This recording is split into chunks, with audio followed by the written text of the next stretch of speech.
Hi, everyone. Thank you so much for joining me today for my 3,000 subscribers update. Really appreciate all of the support. It means so much, and definitely seeing the momentum growing. And we are making a difference. I get so much positive feedback from people. Obviously, there's still a lot of Christians doing a lot of snark as they do, but they're if we weren't making a difference, they wouldn't be fighting. They're seeing the end, the beginning of the end of the religion in this world, and they can feel it. They can feel the pressure. They can feel the heat, and so they're gonna snark, and that's okay. That's a good sign. It's a very good sign. We're not afraid of that. We're not worried about that. We have thick skin, and let them fight. Hopefully, to the point where they realize that they're fighting against themselves, not us. But our momentum is growing, and I just want to say again, thank you for your support. Thank you to my several Patreon supporters. I'd encourage you, if you believe in what I'm doing, please join them. We only have a few so far, but I'd love to have you on board there as part of our team. And thank you, even those of you who can't support me financially. Thank you for what you do in terms of the comments, for liking, subscribing, commenting, sharing, all the things that you do. And I get so many emails every day. I wanted to mention, if any of you write me and you don't hear back from me right away, please don't think that I don't read your emails or don't intend to respond. I just get so many right now. I've got probably about time to answer about, I don't know, maybe 5 emails a day, and I'm getting on average about 20. So they get backed up pretty quick, and I try to catch up on the weekends. But sometimes, if it's a question of catch up on emails or spend time with your precious family, obviously there's some times, and they're just gonna have to wait. But I care about everybody that writes to me. I definitely want to interview so many people. I have so many people that have reached out to me and said, can I share my story with you? What is it? What's the process? How do I get on this? And people have shared many times, just like, hey, that resonated with me. My story is the same. Can I share mine too? And it sounds very similar to what you've already done with so-and-so. But other people are saying, hey, I've got a story that's a little bit different. Actually, I've got some different nuances. I'd love to share it and see if it, connects with people too. I love that. I love the feedback. I love the just the groundswell of people saying we need to get the word out there that this is mythology. The Christianity, any version of it, is mythology, and it needs to end in this world. And people are fighting. People are tired of seeing our world dominated by religion, and that's great. The tidal wave is coming. We are making a difference, and we're going to just get bigger and bigger in this, and make sure that we leave this planet better than we found it. So today I'm going to just go through a few different thoughts, and hopefully it's useful to some of you.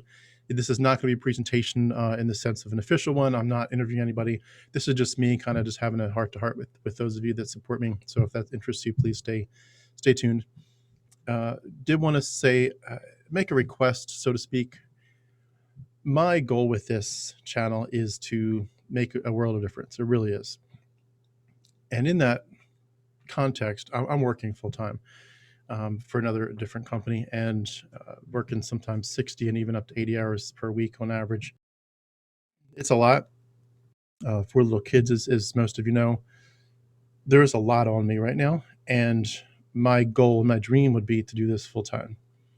It's not an option right now. I don't have much coming in from this right now. It's more of a hobby, but it's possible. It's possible that this could take off, and I've crunched some numbers, as you do, and the very earliest I'm seeing that I could do this full-time is probably about this time next year, June of 2022.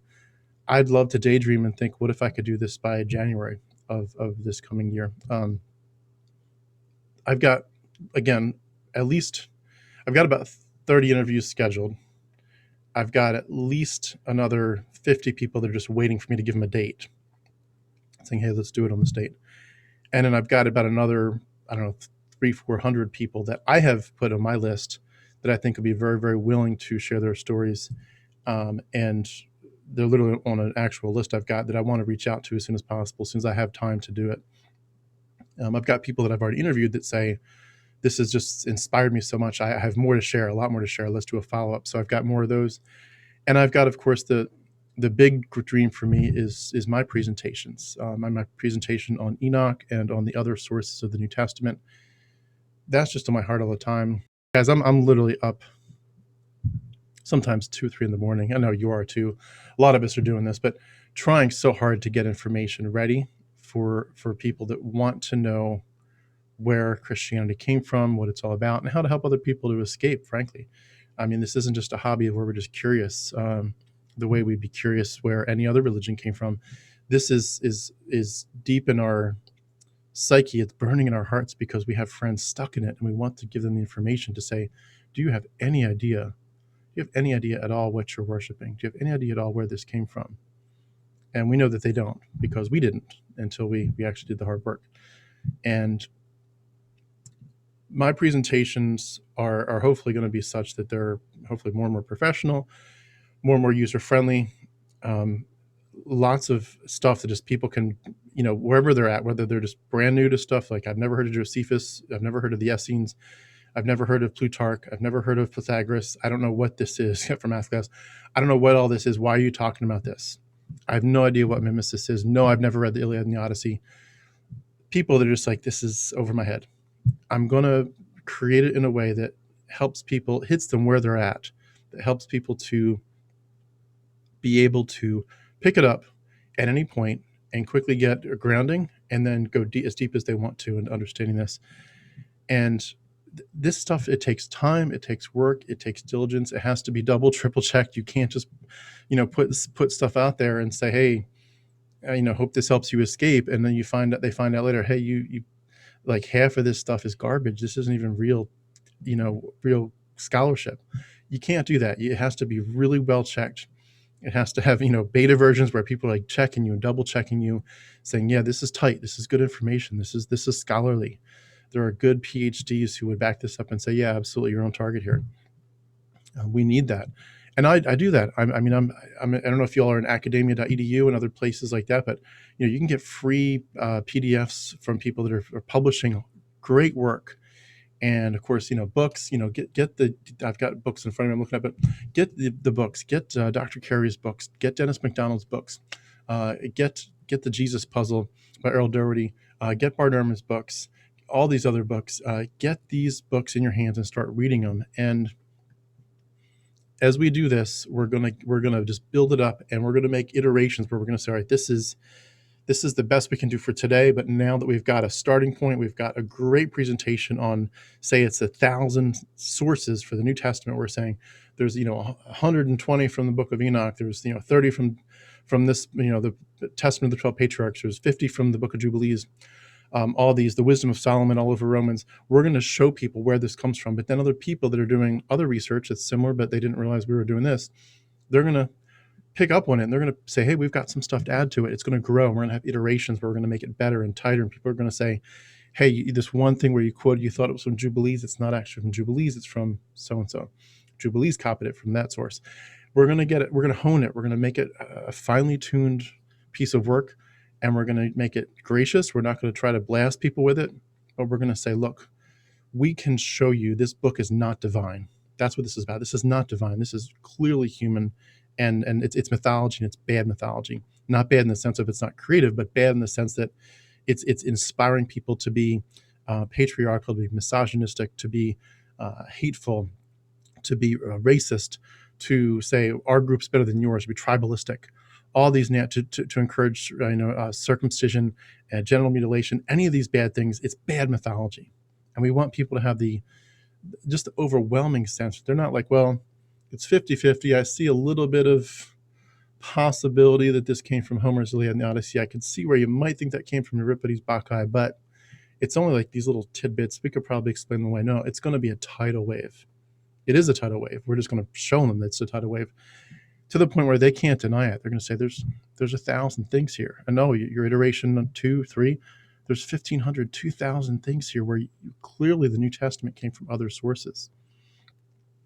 People are starting from this origin point where the Bible is the only thing that matters to them. It's like just Bible, sola scriptura. The Bible alone is what I need. And they have no imagination for where this thing came from and what other parts of this they just don't know. So they're not reading the Dead Sea Scrolls most of the time. I mean, we know Christians admit they readily admit they don't even read the Bible much. So why are they going to read the Dead Sea Scrolls Why would they read the Iliad and the Odyssey to understand where the New Testament came from? Why? Why would they read the book of Enoch unless they're part of that particular theological background? Why would they do it? They don't even read their own Bible much. But we're going to make it so crystal clear that this stuff came from somewhere else. It was copies, it was redactions, it was sourced from different things, it was rewrites, all that. It was mimesis, copying, trying to take someone else's story and make a better version of it by taking highlights of the first story and making another story based on that story. We're going to show it. We're going to show it clearly, undeniably. Other people have done the work. It's out there. You don't have to make it up. You don't have to look for it and go learn Greek and Hebrew. People that learned Greek and Hebrew and Aramaic and Latin, they've done all the hard work for us. It's out there. You just have to do the hard work now to take it and put it in a good presentation. And that's part of what my frustration is that there's so much out there. People just don't know how to find it, how to interpret it, how to share it. And I do just want to say, as a side note to that, people email me at least a couple times a week saying, show me where you mentioned stuff comes from the Iliad and the Odyssey, comes from Bacchae. And of course I'll push them, encourage them to look at people like Dennis MacDonald and others. And of course, go to Myth Vision, go to Derek Lambert's page, Myth Vision. There's so much stuff there. Dennis MacDonald and other people talk about mimesis, but people don't either have the time or the interest or the willpower or whatever you call it to do the digging. I mentioned myself, the book of Enoch is quoted 100 times in the New Testament. I've been saying that for 6 months, and not a single person has gone and said, you know what, I'm going to go read the book of Enoch now. I haven't had a single person say, you know what, this sounds too interesting, I'll bite. Let's go read the book of Enoch. Certainly haven't had a single person say, I read the book of Enoch, and you're right. It does quote it 100 times. This is crazy. People aren't able to do that for whatever reason. I don't have people saying, you're right, I see Jesus quoting the Dead Sea Scrolls. They're not there, and that's fine. People don't need to be there, but we need to equip them. We need to put it on the whatever shelf that they can get to and say, here it is. You don't need to go to seminary. You don't need to be a PhD to understand that Jesus does quote Enoch over and over and over, that Jesus is referencing Pythagoras, that Jesus over and over, that Jesus is referencing the Dead Sea Scrolls and Plutarch. You don't need all this stuff. We can equip you. We can show you. We can document it. And that's what that's what this is about. We're going to give people the tools, but it takes a lot of work. It takes a lot of double, triple, quadruple checking, a lot of feedback, a lot of making sure things are clearly documented.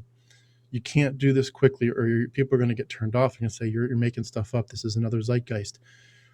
We have to do this right. We're going to do it right, and it's out there. We just have to hone it.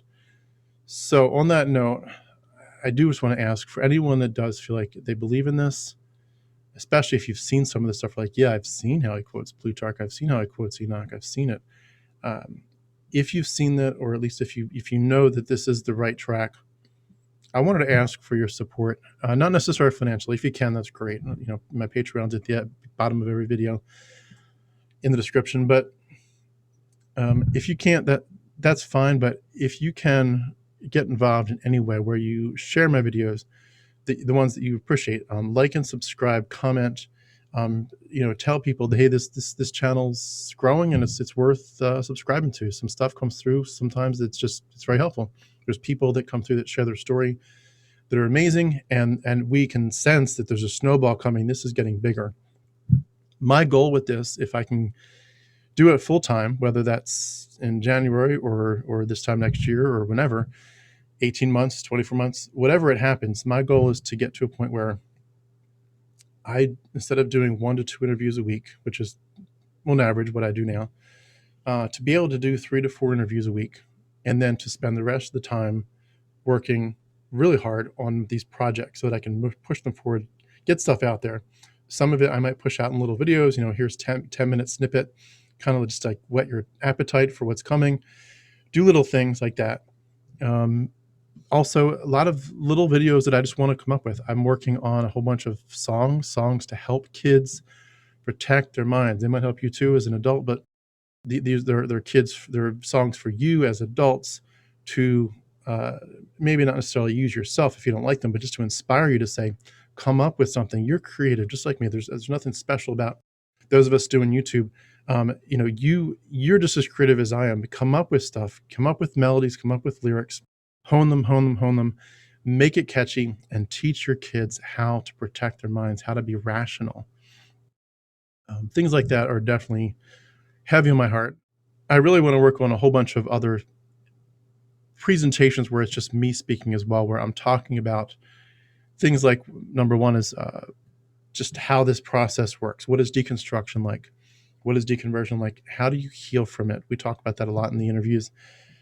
But there's a bunch of topics that just keep coming past my radar, and I think we need to like stop and hone in on that topic for 20 minutes and that topic for 20 minutes. Subjects such as, of course, again, the deconstruction journey. What is it like? A clear line of sight to where we're headed. Certainly being more committed to the truth than to what you were taught. How the Christian worldview causes overwhelming anxiety. Issues such as dealing with things we used to hear all the time, such as God is good all the time, God is good. Learning to be kind to yourself as you deconstruct original sin and the eternal punishment that's deserved. Treating your heart like a kingdom, like a castle. Treating your heart, meaning your mind, as a place that needs to be protected. Put a moat around it. Don't let anything just get in there. Learn, a moat of rationality, high walls of rationality. Protect your mind. Talking a lot about issues that we all deal with, such as the psychological abuse of childhood indoctrination, issues relating to gaslighting, which they do to us as adults, and just all the different things that keep you from thriving. This is about a couple things. This big picture, meaning my YouTube channel, my passion. It's about putting the truth out there so people have a way to think through it with all the information on the table, and to help people to think through what they were in and to begin to move past the bad stuff, to find the roots, peel back the onion layers, move past it, heal. Some of it's going to have to be, professionally with someone one-on-one, your counselor, your spouse, if it's a safe place, your best friends, but some of it can be part of the, our Facebook groups or YouTube channel. We can heal just by having the truth and the lack of falsehood. But being able to also, in my mind, tune out Christians, not Christians in terms of them as people, but tune out the Christian message. When you look at this, if you had a child that heard messages all their life, such as, you're an idiot, you're no good, I wish you'd never been born, you're ugly, you're stupid, you're worthless. Obviously, that child with all that negative self-talk is going to have some problems as they get older, unless they get around some really good people who help them to move past that quickly and to dig deep and reestablish themselves as an awesome person. But if you had parents that said, you're amazing, I love you so much, you're the best, you're so precious, you're so amazing, I'm so glad you're in our family, thank you for being you, just as you are, that positive self-talk is going to have a great influence. And we need to learn to be able to tune out the bad self-talk, which comes from bad messages, which comes from people who are telling us bad things. Again, our fight is not against people per se, but it's against bad ideas. We're breaking down their strongholds. They want to control your mind. They want to control your worldview, your perspective, and it's to say, I'm not here to get into verbal fistfights with you. I'm here to tune you out. I'm offering you the olive branch of if you'll stop hurting me. Here's my hand. Here's my hand. Let's be friends. Let's be family again. Let's focus on love. But if you just continue to send these messages, horrible messages about this psycho God that wants to cut off the end of little boys' penises, who insists on blood, who would kill his son, but he wouldn't kill Satan, who would just send all these horrible messages of I love you so much, but if you don't love me back, I will burn you in hell forever. Or if you're an annihilationist, I guess I'm going to annihilate you and you won't get the good stuff. But whatever version of this mythology you tended to buy into before, like, we want to tune it out. And for the Christians, we love them. We certainly wish that they would get. We're not fighting against them; we're fighting for them, which is I'm sure they can't see that, but we're fighting for them. But our goal is to focus and dwell on the beauty of life.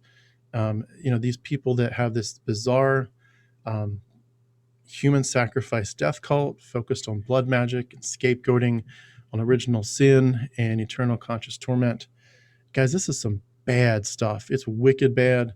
It is nasty. It's weird. Some of it, why, a God who says, cut off the end of an 8-day-old male's penis. Like, are you serious? You really think that God is real? A God who says, this baby is beautiful. I created it. I knew this baby from before time began, and he's just amazing. Now mutilate his genitals. Are you serious? That alone should let us, that alone should be enough to deconvert everybody. That circumcision alone is beyond bizarre. Anything that says mutilate your body for God, it's beyond bizarre. It's discouraging for us to dwell on how brainwashed and deceived they are. But this is social construct programming.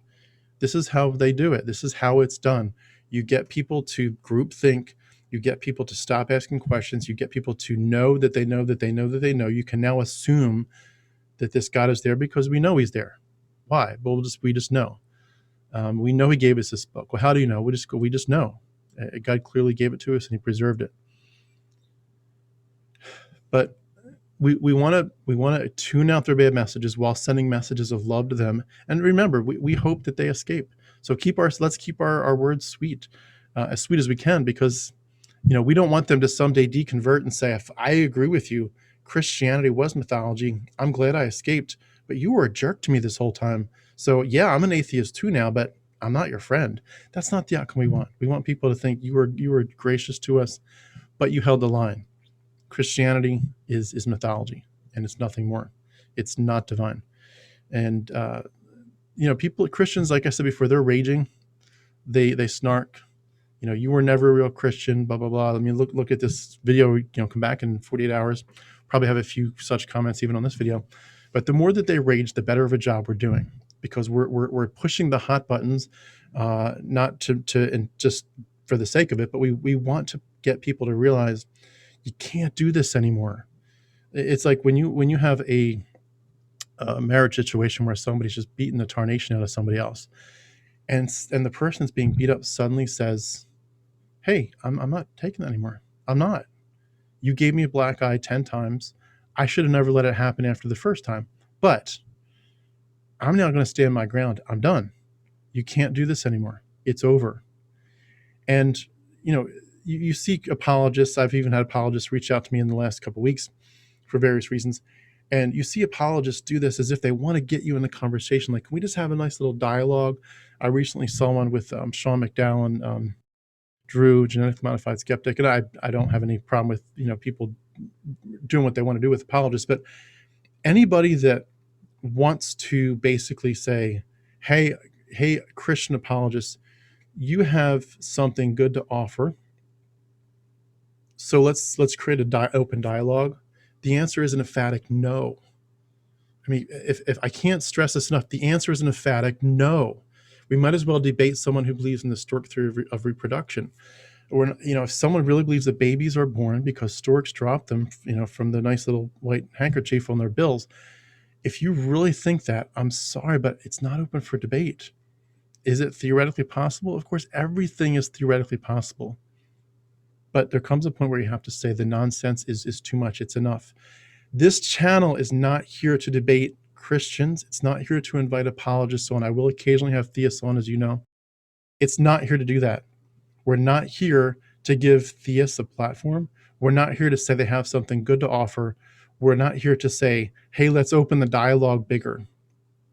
We're here to say, you're teaching horrible things to children, you're to your congregations, to your students. You're doing horrible things. You have a lot to apologize for. Let me just stop you right there before you try to defend this one more time and dig your hole even deeper. I'm just going to stop you right there and say, enough.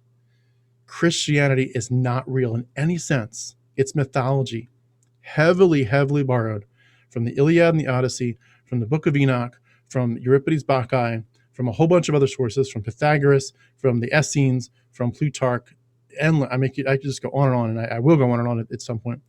We know where this came from, and we're getting better and better at crafting the way to understand how it all came together, who did it, why they did it, why thing, just we're going to peel this onion back. But as we do it, we're not trying to find a way to say, Christians, we see your heart. You got a heart of gold. You want the best. I'm sorry, but if you're a teenager, you're a young person, you're 8 years old, 10 years old, 12 years old, 14 years old, yeah, you don't know better. But if you're 20, 25, 30, I'm sorry, there's a point at which you become responsible. There's an age of accountability for what you're doing. If you're a pastor, an apologist, a teacher, you become accountable for what you're doing, and we're not going to let you keep going without making it clear to everyone you are on the wrong side of history, you're on the wrong side of morality, you're on the wrong side of truth. You're on the wrong side of humanness. You're on the wrong side of people. And you're deceptive, incredibly deceptive. And we're going to expose that. And as we do this, as we move forward, as our platform expands and we make bigger connections with other atheist groups and so forth, we're going to keep it on track. We're not opening this up to people saying, I have a different view than you. Can I express it? There's endless other views that come across my channel, and that's obvious. We have people that talk about, I believe in, there's probably an afterlife. My spirit probably goes somewhere. It at least becomes energy. I don't believe in all that. I don't buy it at all. But I do give people a little bit of room to share their personal stuff. But if they're going to come up and say, I firmly believe in blood, that there's a God who created a garden and who put basically children in this garden and put the enemy of their souls there, and instead of killing the enemy of their souls, he instead let this enemy of their souls live and infect them and everybody else. And eventually his magic plan was to not kill the enemy of their souls, but to kill his own son, because he couldn't just say, I forgive you. I'm sorry, you're in La La Land, and we're not going to talk about it. This is not, can we find some kind of common ground, or can we debate this? The time for debates is over. And there are some atheists that do debates. Good for them. If you feel like that's the channel you want to be on, obviously you know where to find them. This is not an apologist debating channel. This is a channel for people who've realized that is garbage. It's time to move on, and that those discussions, those topics, they have no place. I mean, if I can't say it clearly, they have no place. There's no room for Christian apologists to have a voice. We're not trying to defeat them with better arguments. Yes, we do have better arguments, but we're not ultimately trying to defeat them with better arguments. We're trying to ignore them. Like when sometimes you'd see these shows where something bizarre happens. You're like, how is that show still on? That show is so weird. But you and I know that shows stay on because they can tell there's people watching them. They have different metrics that they can use and different signals they can figure out to see. There's like millions upon millions of people watching this. If everyone suddenly said, I'm clicking to the next channel, then that channel or that show would not continue. They would say, why are we going to continue spending $1 million a week to make episodes that are making us nothing? We're losing money on this. Kill that show. Get on to the next one that's a moneymaker. If we show the apologists, we have better arguments, but we're not arguing with you. We're ignoring you. We've moved on. You are bad people who are sending bad messages, and we invite you to come join our team at any point. You have a lot to apologize for, a lot. You've hurt a lot of people, and if you don't stop, you got more to apologize for. You're welcome to join our team at any point, but we are not, emphatically not here to give you any kind of platform. And we want to make it clear as time goes on that you are more fringe, much more fringe than you realize. You're not fringe in the sense of there's not a lot of people who buy it. Institutional mythology is about masses of people. Get the masses to buy into this. Get that opium out there. But your ideas are fringe. They're bizarre. And eventually you're going to see more extreme. And right now, whereas atheists aren't necessarily welcome in the Senate or whatever in the government, they want to stack the Senate and the Supreme Court with Christians. We're going to turn the tide where it's the opposite, where the Christians are going to be looked at with scrutiny, like, why are we putting a Supreme Court justice up for nomination who truly believes that a virgin somehow got touched by this divine Holy Spirit and gave birth to a boy who stayed quiet till he was 12 so he could go into the temple and show off his amazing skills? And it's amazing, but all the other heroic epics did the same thing. Young boy showing his amazing skills at a young age, blowing everybody away. He disappears till age 30, as always. It's always till 30. Disappears till 30, and suddenly he appears on the radar. And suddenly his blood magic atonement is doing something amazing. It's the same story rehashed in different ways. They retell it different ways, but it's the same mythology. It's the same epic hero conquests. You can see it very clearly if you look close. It's not that hard to find it. Again, if you don't know what I'm talking about, go to MythVision. MythVision will give you an education that'll blow you away. Derek Lambert is amazing. Dragons in Genesis as well. Highly recommend that, Jason Folks. Dragons in Genesis will blow you away. Go to the Vridar blog, VRIDAR. That's not a YouTube channel, but the Vridar blog. You can find this stuff. It's not hard to find. You just have to just do a little digging. It will blow you away, though. You do have to put on your thinking cap. But we are here. We're here to give people a different path, and we're here to show people that they need to stop debating in their minds. Maybe Christianity has something to offer. Maybe there's some part of it that's still true. Maybe progressive Christianity is where it's at. Maybe if I just believe more in annihilationism, God's going to love everybody. Love wins in the end. Any version of Christianity is mythology, and we're going to show it. We're going to keep showing it, and we're going to make people who are the apologists, who are the defenders of this faith, we're going to make them look more and more fringe over time, because they are fringe. And we're going to show that they are hurting people. If it's not clear from my interviews, they are hurting people. Preachers, parents teaching this stuff to kids. You may have love in your heart from, as a parent, you may have love in your heart as a teacher. But if you are actively teaching kids original sin, eternal conscious torment, worthlessness without this psycho God, the capricious, whimsical nature of this God who loves you but will burn you in hell. He loves to take care of his people, but he'll send snakes and vipers to bite them. But if they look up at a pole made of bronze and they see a snake, they'll be healed. If you can't see the psychoticness of this, and you're teaching this to people, especially to small children, I'm sorry, but your culpability is off the charts. You're not going to get away with it. We're going to expose it, and you are going to have a lot to apologize for. And you should. I've apologized for it. I did it. And I recommend you stop now and think through what you're doing and start seriously contemplating making this right. It's mythology, and you've hurt people. You have hurt people deeply. People aren't they have blinders in their eyes because of you as an apologist. It has to stop. Again, I'm working my tail off at this stuff, and I love it, but I'm burnout, as they say, and not burnout because of the topics, or burnout because I don't want to do it, but just burnout because I do another job. So if you do believe in me, if you believe in what I'm doing, any support you can give me, thumbs up, like, subscribe, anything, share my videos.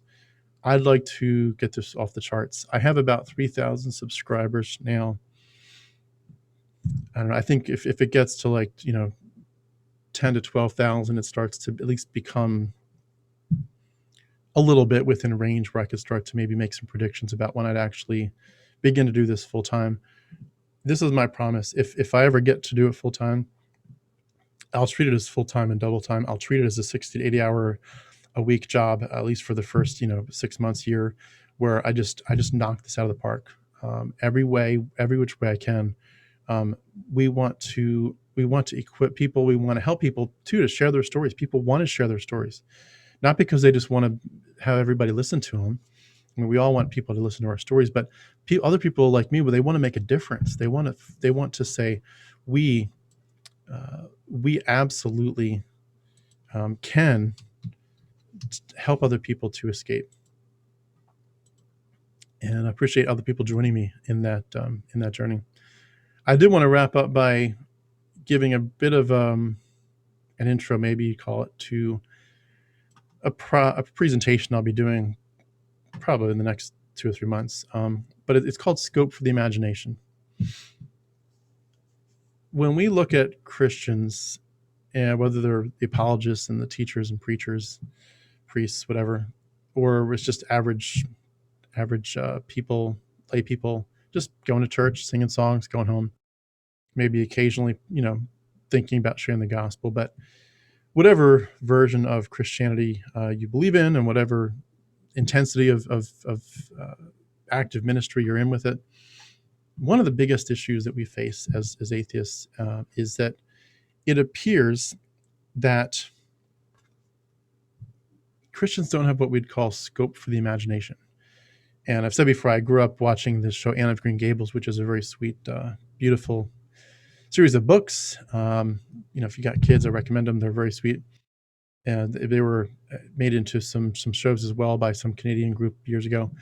And there's been some more recent versions, which I haven't seen, but I think Netflix did one. But anyway, Anne of Green Gables, the main character, the girl that got adopted, she talks at one point about having a scope for the imagination. I don't know if that was just in the TV show or if it was in the actual books, but scope for the imagination, the idea of saying, I can imagine more than just what I see in front of me on the table. And what I mean is this. Christians tend to just take what's been fed to them. They get spoon-fed this stuff for years, and they assume things like, this is probably the bulk of the information I needed, and this is what I need to defend. And that any other interpretation of it is probably just, pagan and New Age and clearly atheistic. The idea of scholarship coming into this is very, very small for most people.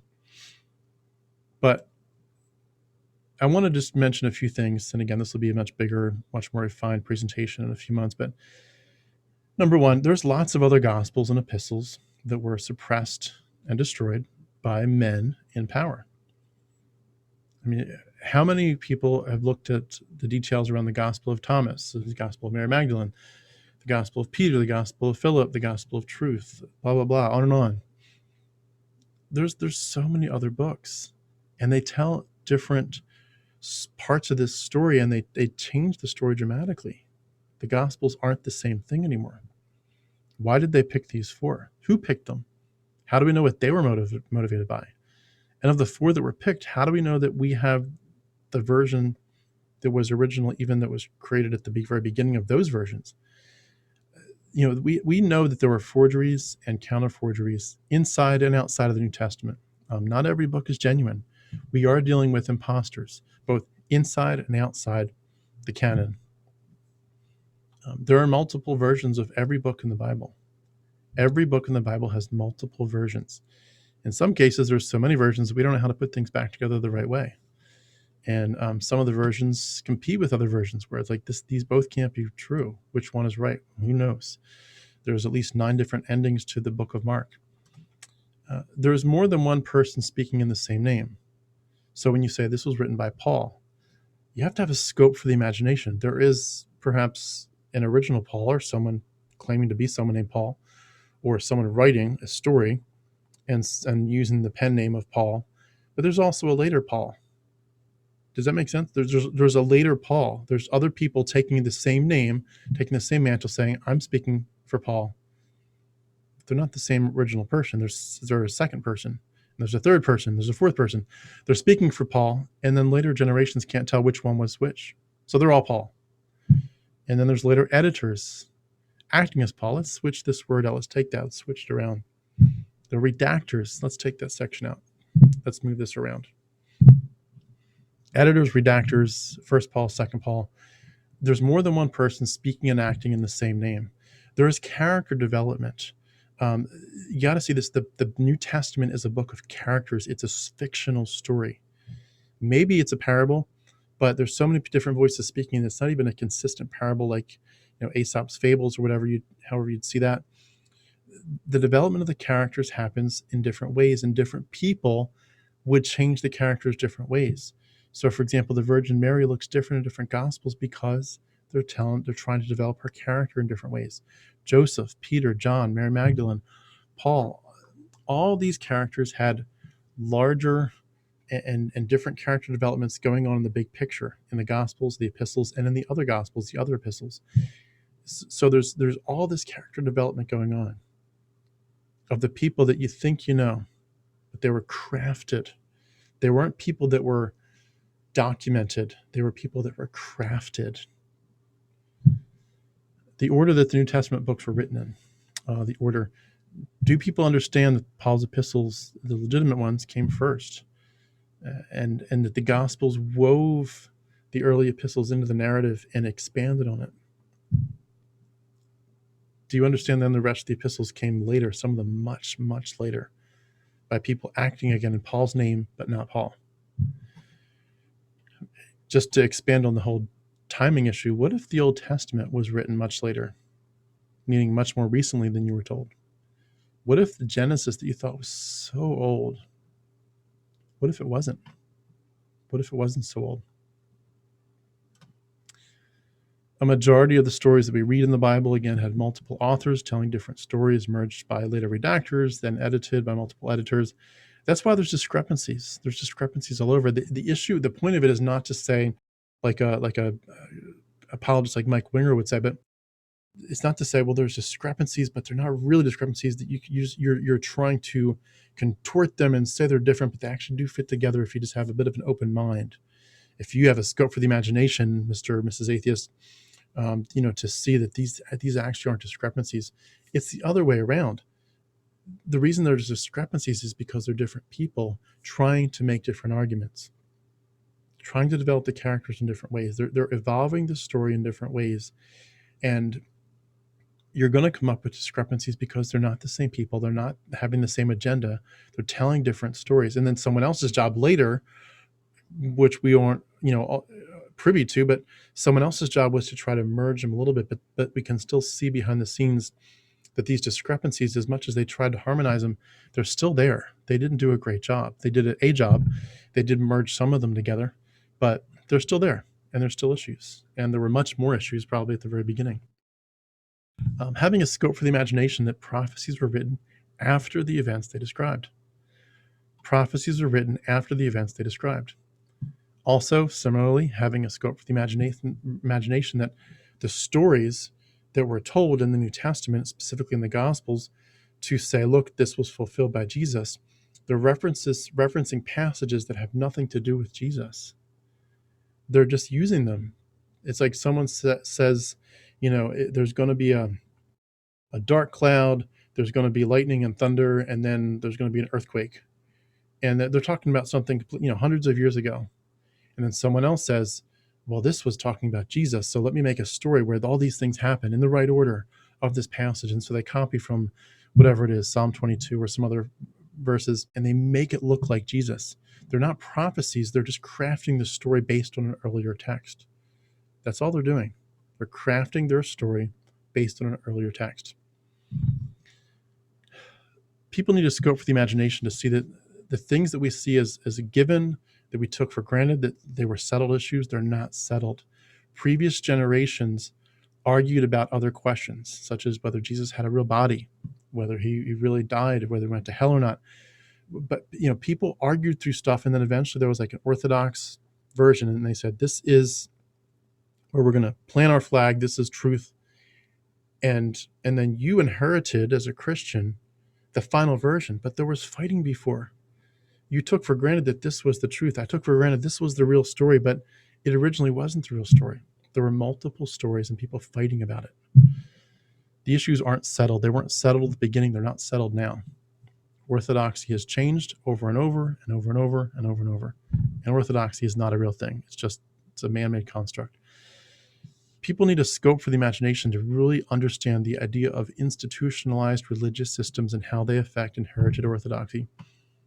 When you take a fringe group of people who are apocalyptic, who are messianic, who are Zionistic, who are terrified that their temple just got destroyed or whatever it is, you get a fringe group of people who then get taken over, their story gets taken over by a Roman emperor and, this church. And then it goes from this small fringe group of people to a political military group. And they then basically say everyone has to believe this. And now everybody, all the schools, all the churches, all the institutions, everybody's doing this. It becomes institutionalized where people begin to hone and little snippets of bad ideas come up. Oh, that's a bad idea. Knock that down. Bad idea. Now, the bad ideas all get knocked down. And eventually you get this list of like, this is what we're going to call okay. Don't vary from it. It gets institutionalized and it gets spread out among all the people. The power of inherited orthodoxy and of institutionalized religious systems is overwhelming. Don't forget to understand the scope for the imagination of overarching philosophical constructs. I'm not going to get into this today, but understand Neoplatonism, understand Neo-Pythagoreanism, understand where this stuff comes from and what it means to Christianity. Understand the idea of religious ideology battles, which we touched on a little bit, but the Marcionites versus the Ebionites, do you understand that stuff? Do you understand how this happened? If you don't, that's fine. We're going to dive into it eventually, but understand there are ideology battles that occurred many generations ago, and people fought and people killed each other over this stuff. The Bible does hold various competing viewpoints. You can't say, well, Paul would never believe such and such because he says he's a Pharisee, or he would never agree with the Essenes because this verse says this, which opposes what we know of the Essene teachings. The Bible is not harmonizable. It holds opposing viewpoints. There are going to be viewpoints from Paul or whoever was representing Paul that's going to sound more like a Pharisee. There's going to be something from an Essene perspective. There's going to be stuff from a Roman perspective. There's going to be stuff from a much more of a Greek, a Hellenistic mythological perspective. There are different parts of this. There are different competing viewpoints. You got to understand that. You can't say this can't be, this sounds like the Essenes, but it can't be because we know it was written by Paul. There might have been someone who was an Essene writing stuff and putting it in, an editor from the Essene groups, from the Qumran group or whatever. We don't know this. We don't know. You have to be okay with saying we don't know. But we are okay saying this doesn't sound right. And that's what we're saying all over the place. You got to understand and remember, people try to cover up the evidence of the real story all the time. Pieces of the puzzle to remain, but there's cover-ups. We see it. We see it in our current day all the time with the internet and police and FBI and all this stuff. We see people that can just do such a good job at evidence, and we still see cover-ups, massive cover-ups that come through in the news. If people can cover up evidence in today's world, imagine how easy it would be in a world back then when there was no internet. You could just kill a few people and there's nobody to talk about it now. The evidence is gone. You've literally killed and buried them. There is a lot more background information to Christianity that we've ever heard about, even whispers about. There is so much more behind the scenes that happened in the 200, 300 years before Christ and the 200 or 300, 400 years after Christ. In that time frame, there is more background information than you've ever been told, even by me in MythVision. There's more to this. We're going to try to find what we can. There's so much more to this. Reading the New Testament, even reading the Dead Sea Scrolls, it's nowhere near enough. There's more, a lot more. Understanding the change from an oral culture to a literary culture, especially taking into account the Old Testament, that's a big deal. You got to understand what happens when an oral culture switches to a literary culture.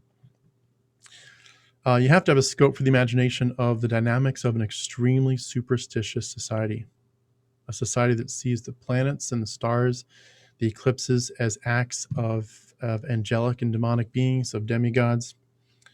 You have to understand that. You have to understand have a scope for the imagination of the dynamics of life and death traditions. If you do this, you will be able to live now and for the afterlife. If you don't do this, We expect God will kill you, or we ourselves may kill you, and your afterlife will be horrible. These life and death traditions are overwhelming, and when you have cultures that just, that's their bread and butter, their superstition, their traditions, they're going to come up with this stuff. They're going to come up with blood magic and circumcision. Of course, you have to circumcise your son. Of course, you have to kill a lamb. Of course, blood is required.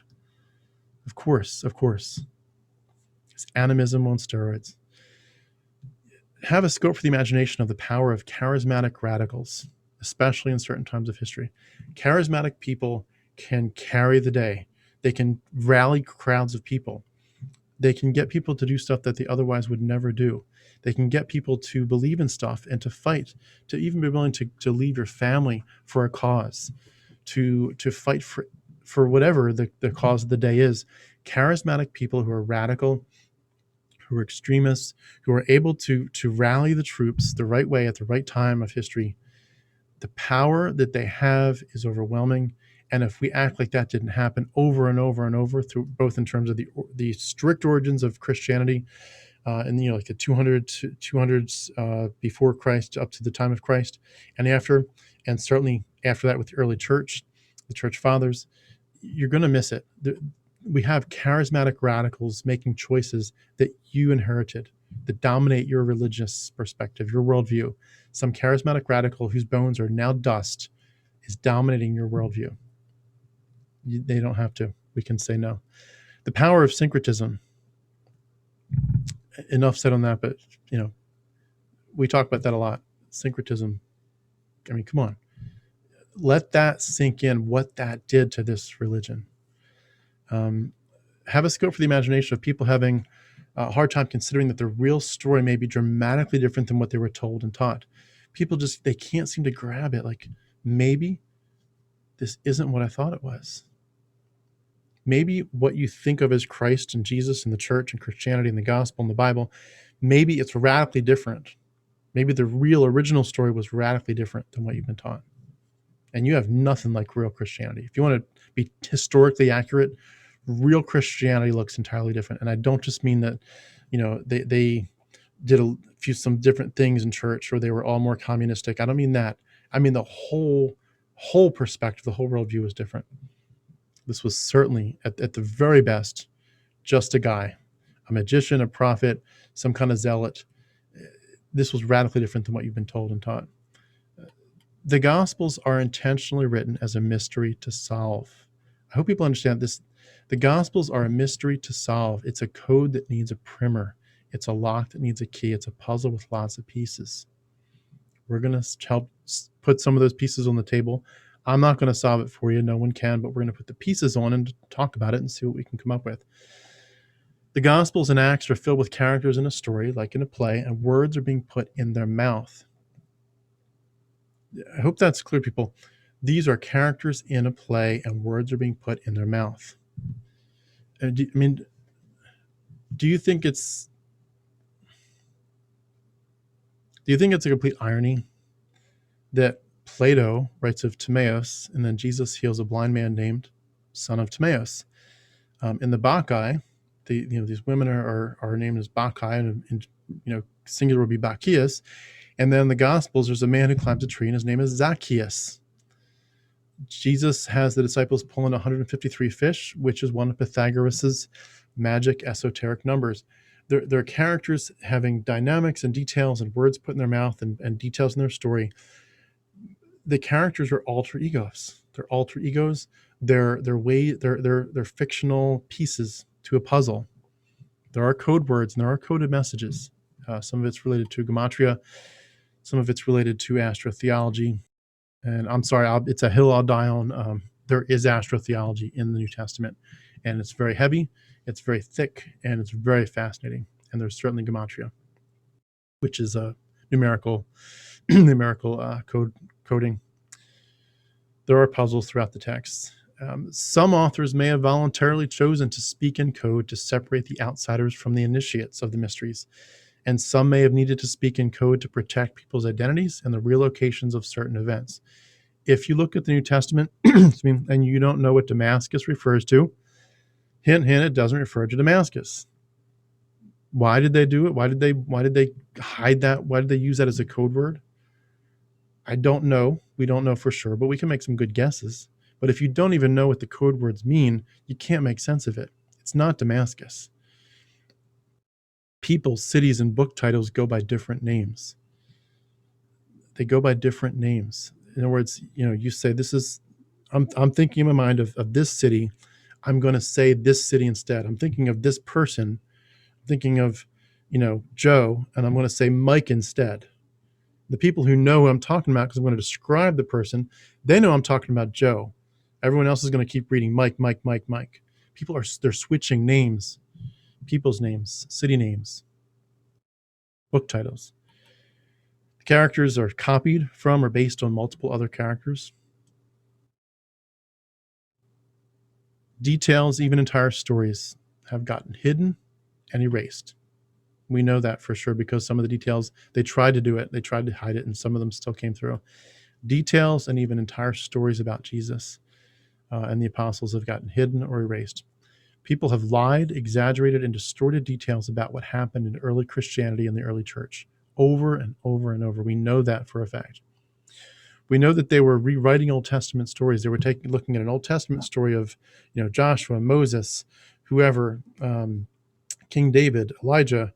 They're looking at these Old Testament stories and saying, how do we take this story and make a better version of it through this Jesus character? They're rewriting the stories. We need to understand that there were true enmities going on in the early church. Paul was an enemy of the early Christians.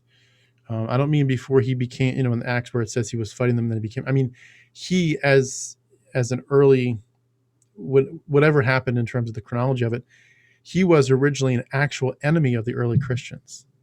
He hated them. He fought them, and you see some of those hints still in the text. But if you do enough digging, you'll see he was an enemy. There was fighting. These were not friends. There's a reason that Paul didn't really hang out much at all with the church elders.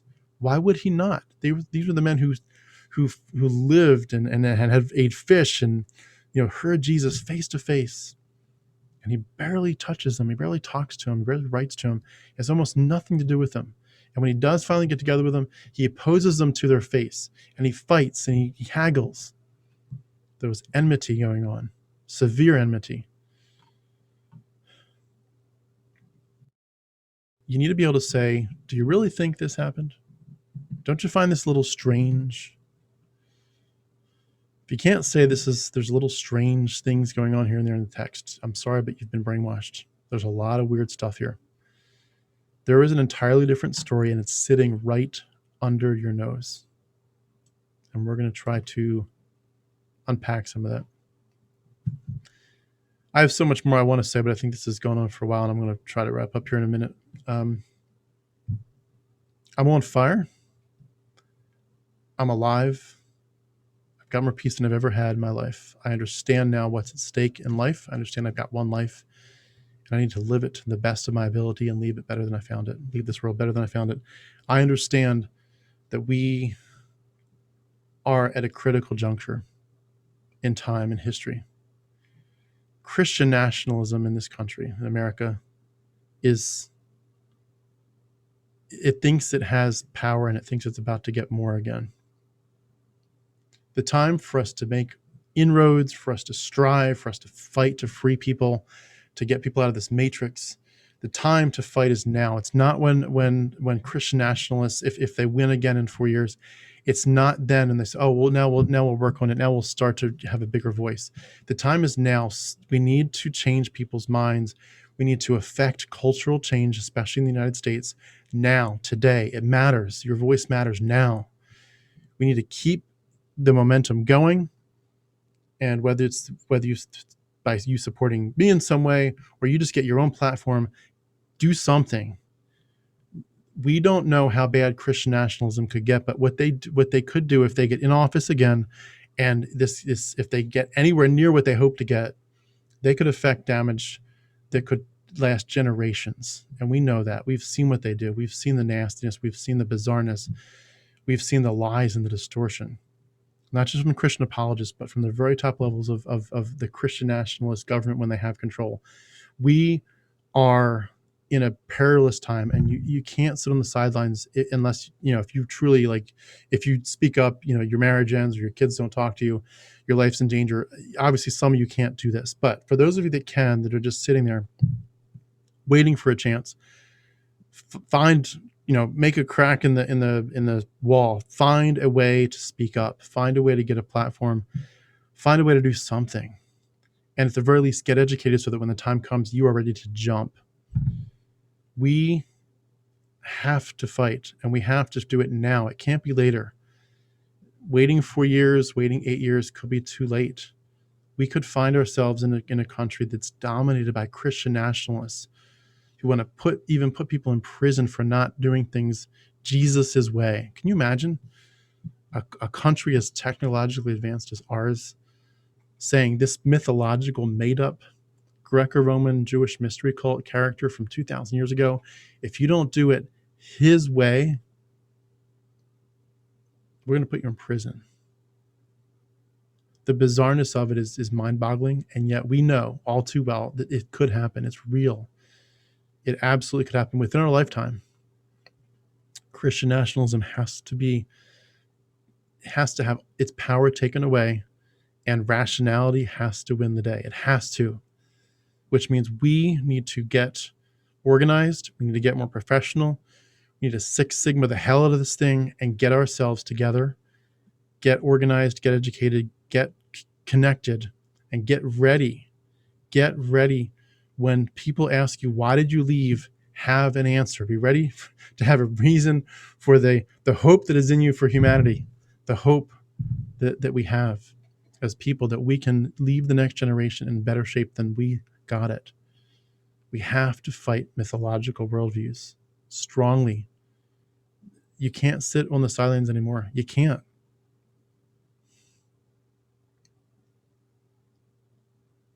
I intend to put 110% of my energy into this platform and into expanding this platform, and then whatever other platform I can put together. I will burn myself out, so to speak. Metaphorically, of course, I'll take breaks, but I will work my tail off to help equip people, to give them what they need, to make a difference. Please do what you can. Again, not necessarily for me, but do what you can for the cause. We need people to speak up. We need people, eclipse me. I've got 3,000 subs, give or take at this point. Have 10,000, 20,000, 50,000, 100,000 subs, whatever you can do. Get a platform, start it, enlarge it, and help people get out. We cannot be equivocal. People are stuck in the matrix. They're stuck in pods, and they think it's okay, and it's really not. They've made it. They're in a prison. They're slaves. They're slaves, and they're brainwashed, and the Stockholm syndrome is off the charts, and they're breeding, and their kids are going to be stuck in the same prison. We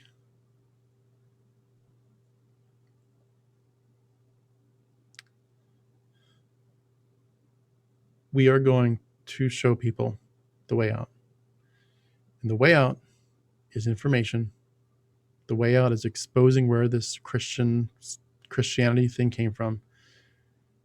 And it's also involved in helping people to move past it, like I started with, to stop arguing with Christians and trying to debate whether or not they have sins that need atonement, whether Jesus' blood does something, whether hell is annihilation or it's just it's an actual burning place. Forget about all these arguments. Move entirely past them. Don't worry about if it's annihilationism or hellfire. None of it's real. You might as well argue about Zeus and Thor or Ra. It doesn't matter which god you're looking at. It's all pretend. It's make-believe, fake-believe. It's not for us. We don't need to argue with apologists. We need to heal, thrive, and make a difference, and live in a way where we don't fight the dark. We just shine so bright that the darkness has anywhere to stay. The light that we shine is so bright that their darkness looks so ugly that we don't need to listen to them. Other people don't need to listen to them. They just look fringe, the fringe that they are, and eventually the message just dies out. The message dies out. It has to. For the sake of our planet, for the sake of our kids, sake of our culture and our world, for the sake of our safety and our peace. Guys, speak up, act up, power up, think up, whatever you want to say it. Get ready. The momentum is building, and the change is coming, and we are part of the change management team. And we want to, again, get ourselves out of the way. This is not about us. This is about a better world. This is about the message. This is about the truth. I don't need people to know Harmonic, Atheist, or Tim Mills. I need people to know where Christianity came from and to be free. And if they never look at my channel again, that's fine. But be free. Be free.